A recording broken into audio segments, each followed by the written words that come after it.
শুভ সকাল বন্ধুরা। আজ হলো 22 জুলাই, 5 শ্রাবণ, বুধবার। আজকের সকালের বিশেষ বিশেষ খবর হলো গরু চুরি করে কেটে রাস্তায় ফেলে যাওয়ার ঘটনায় চাঞ্চল্য। 1 মাসে 4 ঘটনা, তদন্তের দাবি। এনআরসি থেকে বাদ পড়াদের আপিল প্রক্রিয়া শুরু করার দাবিতে কেন্দ্র আসাম সরকারকে নোটিশ সুপ্রিম কোর্টের। প্রধানমন্ত্রীর বাসভবনের সামনে কংগ্রেসের বিক্ষোভ, রাহুল, প্রিয়াঙ্কা, অখিলেশ আটক। ছাড়া পেলেন রাহুল গান্ধী, মন্দির মার্গ থানা ছাড়লেন সোনিয়া গান্ধীও। রাত 10টা নাগাদ আটক সমস্ত নেতাদের ছাড়া হয়েছে বলে জানিয়েছে দিল্লি পুলিশ।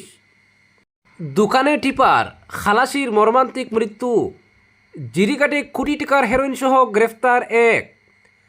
ফ্রি অ্যাডমিশনের দাবিতে পড়ুয়াদের আন্দোলনে উত্তাল পাথারকান্দি কলেজ। ভারী বৃষ্টিপাতের পূর্বাভাস, জরুরি বৈঠক কাছাড় জেলা প্রশাসনের।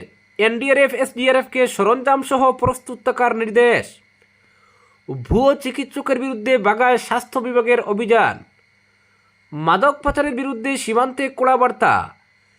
সুতারকান্দি স্থলবন্দরে দুদিনব্যাপী আলোচনা চক্র ও প্রশিক্ষণ শিবিরের সূচনা। রামকৃষ্ণনগর বাজারে ব্যবসায়ীদের দোকানঘরের এগ্রিমেন্ট দিল পৌরসভা। এবং সর্বশেষ খবরটি হলো ভয়াবহ রূপ নিয়েছে জাতীয় সড়কের ময়না বাইপাস ও নিলামবাজার এলাকা। জনপ্রতিনিধিদের নীরবতায় ক্ষোভে ফুঁসছেন দক্ষিণের জনগণ। এবারে শুনুন বিস্তারিত খবর। সুনাইড সৈয়দপুর তৃতীয় খণ্ড এলাকায় মঙ্গলবার সকালে একটি নালায় গর্ভবতী গরুর দেহ উদ্ধারকে কেন্দ্র করে চাঞ্চল্যের সৃষ্টি হয়েছে। স্থানীয় বাসিন্দাদের অভিযোগ, দুষ্কৃতিকারীরা গরুটি চুরি করে জবাই করার পর দেহটি হিন্দু অধ্যুষিত এলাকায় ফেলে রেখে যায়। ঘটনায় এলাকা জুড়ে ক্ষোভের সৃষ্টি হয়েছে। খবর পেয়ে রাঙ্গিরখানি পুলিশ ঘটনাস্থলে পৌঁছে গরুর দেহ উদ্ধার করে পরে প্রশাসনের তত্ত্বাবধানে গর্ত খুঁড়ে দেহটি মাটি চাপা দেওয়া হয়।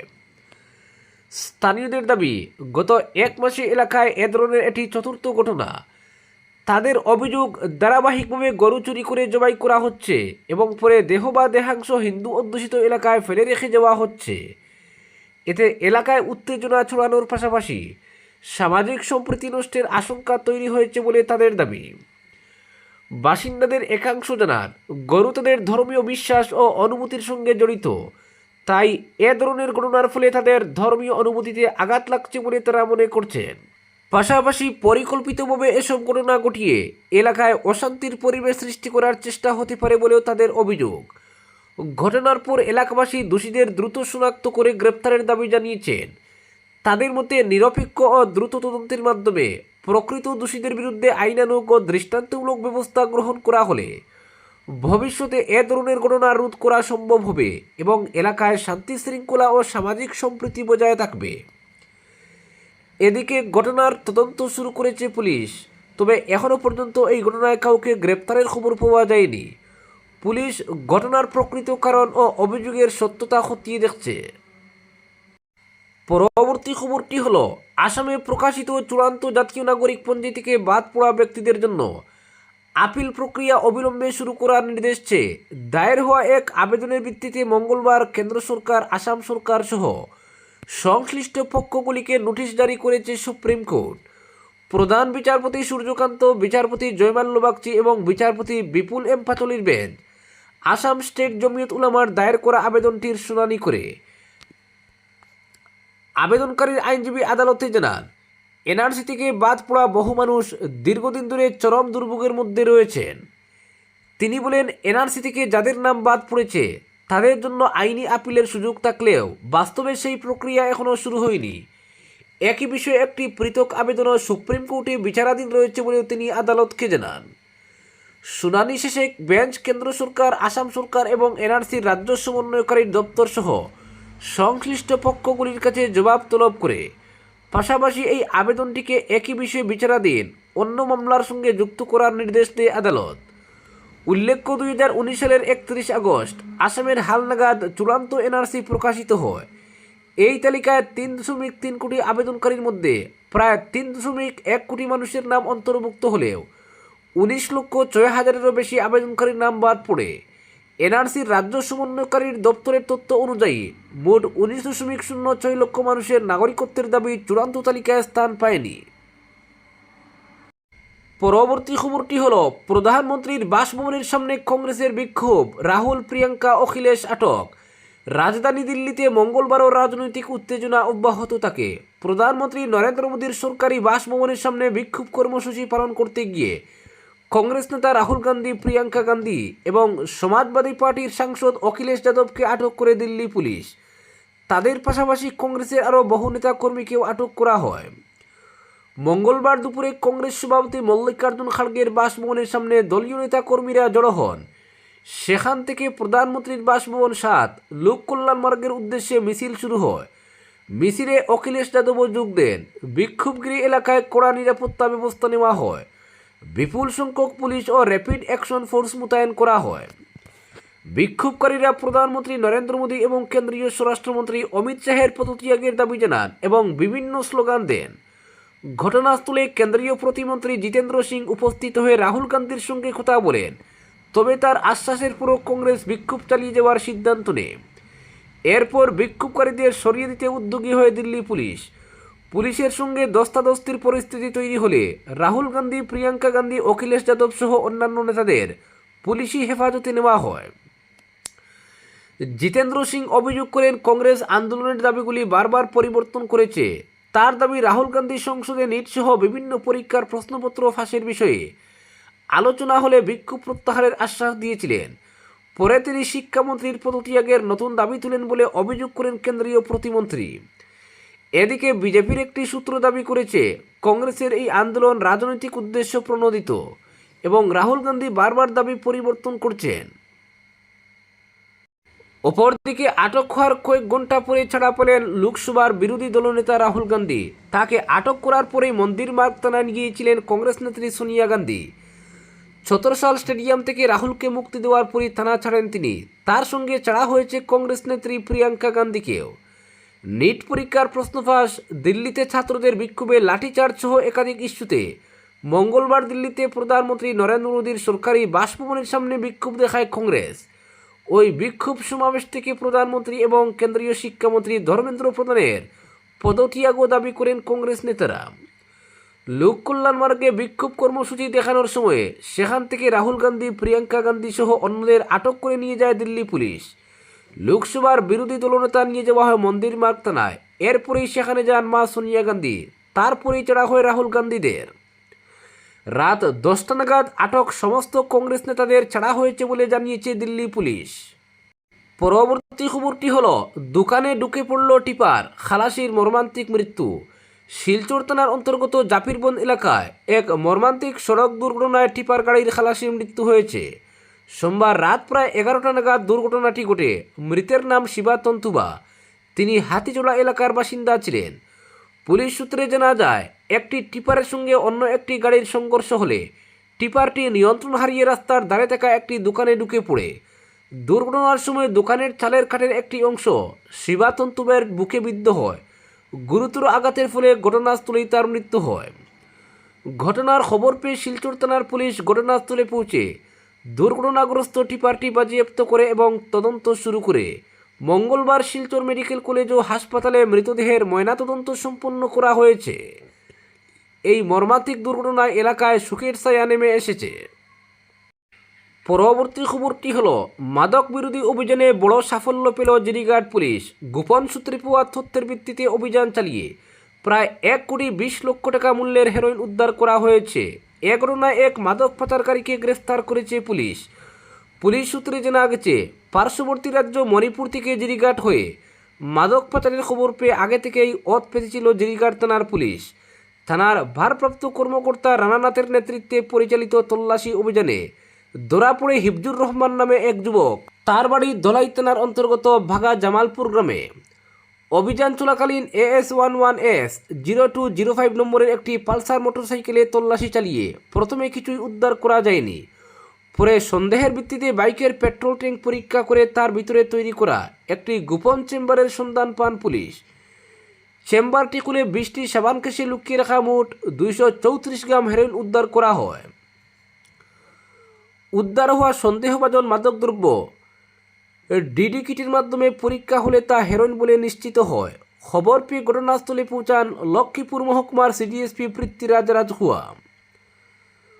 পুলিশ ধৃত হিফজুর রহমানের বিরুদ্ধে এনডিপিএস আইনে মামলা রুজু করে তদন্ত শুরু করেছে। মাদক পাচারে ব্যবহৃত মোটরসাইকেলটিও বাজেয়াপ্ত করা হয়েছে। পুলিশের দাবি, উদ্ধার হওয়া হেরোইনের আনুমানিক বাজার মূল্য প্রায় 1,20,00,000 টাকা। জিরিঘাট পুলিশের এই সাফল্যে সীমান্তবর্তী এলাকার বাসিন্দারা সন্তোষ প্রকাশ করেছেন এবং মাদক বিরোধী অভিযান আরও জোরদার করার দাবি জানিয়েছেন। পরবর্তী খবরটি হল, ভারী বৃষ্টিপাতের পূর্বাভাস, জরুরি বৈঠক খাঁচার জেলা প্রশাসনের। বরাক উপত্যকা সহ গোটা আসাম রাজ্য জুড়ে ভারী বৃষ্টিপাতের আভাস পেয়ে জরুরি বৈঠকে বসল খাঁচার জেলা প্রশাসন। বৃষ্টিপাত নিয়ে ভারতীয় আবহাওয়া দফতরের পূর্বাভাসের পরিপ্রেক্ষিতে জরুরি বৈঠক করার পাশাপাশি বন্যা মোকাবিলা নিয়ে এক পর্যালোচনা বৈঠকও সেরেছে খাঁচারের জেলা প্রশাসন। শুধু তাই নয়, দুর্যোগ মোকাবিলা ও ব্যবস্থাপনায় এনডিআরএফ এবং এসডিআরএফকে প্রস্তুত থাকারও নির্দেশ জারি করা হয়েছে বৈঠকে। জানা গেছে, খাঁচারের জেলা দুর্যোগ ব্যবস্থাপনা কর্তৃপক্ষের মুখ্য কার্যবাহী আধিকারিক রক্তিম বড়ুয়ার পৌরোহিত্যে এদিন জেলা আয়ুক্তের কার্যালয়ের ডিডিএমএ সম্মেলন কক্ষে বন্যা প্রস্তুতির পর্যালোচনা করা হয়। বৈঠকে উপস্থিত ছিলেন জেলা দুর্যোগ ব্যবস্থাপনা কর্তৃপক্ষের আধিকারিক, এনডিআরএফ ও এসডিআরএফ, রাজস্ব চক্রের ক্ষেত্র আধিকারিক এবং জল সম্পদ সহ অন্যান্য দফতরের আধিকারিকরা।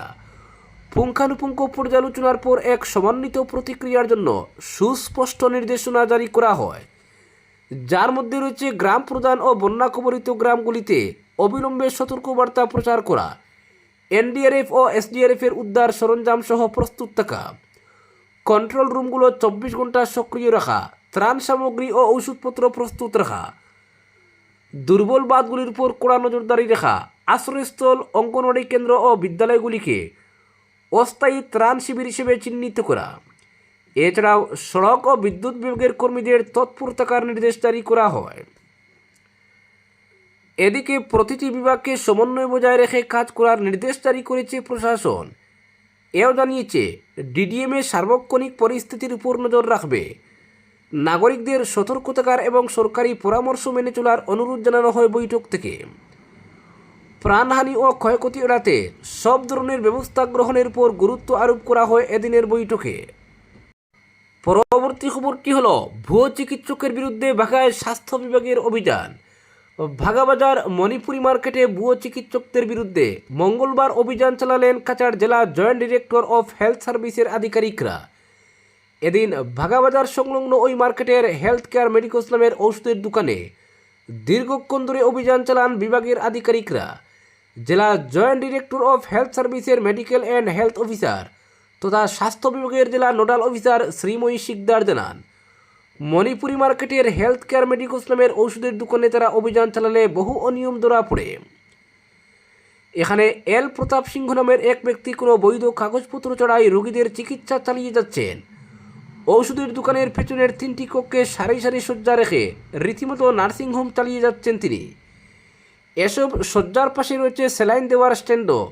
চিকিৎসকের কোনো বৈধ কাগজপত্র না থাকার পরও রোগী দেখে চলেছেন প্রতাপ সিংহ। এদিন বিভাগের আধিকারিকরা দেখতে পান প্রচুর রোগী এসে বসে রয়েছেন ওষুধের দোকানের পেছনের একটি কক্ষে, আর চিকিৎসকের বৈধ কাগজপত্র ছাড়া তিনিও রোগী দেখছেন। এদিন জয়েন্ট ডিরেক্টর অফ হেলথ সার্ভিসের আধিকারিকদের কাছে একটি লিখিত স্বীকারোক্তিও দেন হেলথ কেয়ার মেডিকোসের মালিক এল প্রতাপ সিংহ। বিষয়টি পর্যালোচনা করে পরবর্তীতে তার বিরুদ্ধে পদক্ষেপ গ্রহণ করা হবে বলেও এদিন জানান জেলা nodal officer doctor Srimoyee Sikdar. এদিকে বাগাবাজার মেডিকেল সাব সেন্টারের ইনচার্জ ডক্টর শেরাবুদ্দিন আহমেদ জানান, শনিবার লোকনাথপুর গ্রামের রূপনা বেগম নামের এক মহিলার 2 বছরের শিশুপুত্রের জ্বর হলে তিনি তাকে নিয়ে যান প্রতাপ সিংহের কাছে। তিনি তাকে ডবল অ্যান্টিবায়োটিক ওষুধ সহ একটি ইনজেকশন দিয়ে বাড়িতে ফিরিয়ে দেন, কিন্তু আধ ঘন্টা পর শিশুটির স্বাস্থ্যের অবনতি ঘটতে থাকে। তার শরীর কাঁপতে ও মুচড়াতে শুরু করে পরবর্তীতে তাকে দোলাই প্রাথমিক স্বাস্থ্যকেন্দ্রে নিয়ে গিয়ে সুস্থ করে তোলা হয় বলে জানান শেরাবুদ্দিন আহমেদ। এদিনের অভিযানে অন্যদের মধ্যে উপস্থিত ছিলেন জয়েন্ট ডিরেক্টর অফ হেলথ সার্ভিসের ডিএইচএস সৈকত চক্রবর্তী সহ বিভাগের অন্য আধিকারিকরা।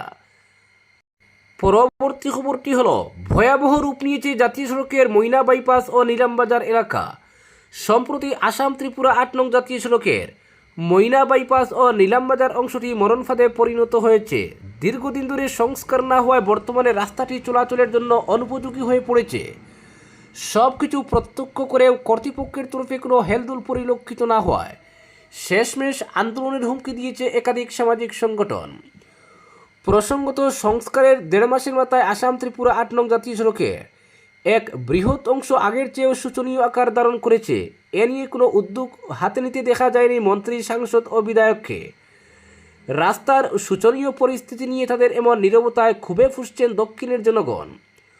ভুক্তভোগী মানুষের অভিযোগ, শ্রীভূমি জেলার NH পূর্ত বিভাগের আওতাধীন আসাম ত্রিপুরা 8 নং জাতীয় সড়কের এক বৃহৎ অংশ দীর্ঘদিন ধরে অত্যন্ত বেহাল অবস্থায় পড়ে রয়েছে। দক্ষিণ করিমগঞ্জ বিধানসভা কেন্দ্রের আওতাধীন ময়না থেকে শুরু করে পুয়ামারা পর্যন্ত রাস্তাটি সংস্কারের নামে ছেলেখেলা করছে বিভাগীয় কর্তৃপক্ষ সহ ঠিকাদার সংস্থা। তাছাড়া সম্প্রতি 12 গ্রাম ও চেরাগি সড়কের মধ্যবর্তী অংশটি সংস্কারের কাজে হাত দিয়েছিল এক ঠিকাদার সংস্থা। তবে এই রাস্তা সংস্কারের নামে অনিয়মের অভিযোগ তুলে বিভাগীয় কর্তৃপক্ষ ও ঠিকাদার সংস্থার বিরুদ্ধে সরব হয়েছেন এলাকাবাসী। তাদের অভিযোগ, NHIDCL ও বেসরকারি ঠিকাদার সংস্থা KMR company short term maintenance ওয়ার্কের নামে যাচ্ছে তাই করছে। সরকারি প্ল্যান এস্টিমেট সহ কাজের তথ্য গোপন রেখে যাবতীয় নির্মাণ কাজ চালিয়ে যাওয়া হচ্ছে বলে অভিযোগ স্থানীয়দের, যার ফলে কাজ সম্পূর্ণ হওয়ার আগেই রাস্তার বেশিরভাগ জায়গায় বড় বড় গর্তের সৃষ্টি হয়েছে। অন্যদিকে ময়না বাইপাসে এখনও পর্যন্ত কোনো ধরনের সংস্কার কাজে হাত পড়েনি। বিশেষ করে আসাম ত্রিপুরা জাতীয় সড়ক থেকে শুরু করে ময়না বাইপাস পর্যন্ত 1.5 কিলোমিটার ও নিলামবাজার মার্কেট এলাকার প্রায় 1.5 কিলোমিটার অংশের অবস্থা ভয়াবহ আকার ধারণ করেছে। বাইপাস সহ নিলামবাজার থানার লাগোয়া ডিভাইডারের উভয় পাশে রাস্তায় বিশাল গর্তের আকার ধারণ করায় বর্তমানে ঝুঁকিপূর্ণ অবস্থায় যান চলাচল করছে। প্রতিনিয়ত এইসব গর্তের মধ্যে পড়ে দুর্ঘটনা ঘটে চলেছে। এক কথায় রাস্তার শোচনীয় পরিস্থিতিতে সাধারণ জনজীবন পুরোপুরি বিপর্যস্ত হয়ে পড়েছে। তবে তারপরও কর্তৃপক্ষ সম্পূর্ণ উদাসীন। এ ব্যাপারে জেলা প্রশাসন সম্পূর্ণ নিষ্ক্রিয়। দুটি রাজ্যের লাইফলাইন 8 নং জাতীয় সড়কের এহেন পরিস্থিতি নিয়ে নীরবতা পালন করেছেন শাসক দলের নেতারা। বিশেষ করে করিমগঞ্জের সাংসদ কৃপনাথ মালার ব্যর্থতা নিয়ে সরব হয়েছেন দক্ষিণের মানুষ। তাদের কথায়, সাংসদ মালা শুরু থেকেই দক্ষিণ করিমগঞ্জের উন্নয়ন নিয়ে বৈষম্য করেছেন। শুধু রাস্তার উন্নয়নে নয়, প্রতিটি ক্ষেত্রে সার্বিক উন্নয়ন করতে ব্যর্থ হয়েছেন সাংসদ। এমন অভিযোগ বিভিন্ন সামাজিক সংগঠনের তরফে অভিযোগ করা হয়। কয়েকবার বন্যা বিধ্বস্ত দক্ষিণ করিমগঞ্জের বহু গ্রামীণ রাস্তাও বর্তমানে চলাচলের অনুপযোগী হয়ে পড়েছে। এ ব্যাপারে তারা রাজ্যের মুখ্যমন্ত্রী হিমন্ত বিশ্ব শর্মার হস্তক্ষেপ কামনা করেছেন। অবিলম্বে এই সমস্যার সমাধান না হলে বৃহত্তর গণ আন্দোলনের ডাক দেওয়া হবে বলেও হুমকি দেওয়া হয়েছে। আজকের বিশেষ সংবাদ এখানেই সমাপ্ত।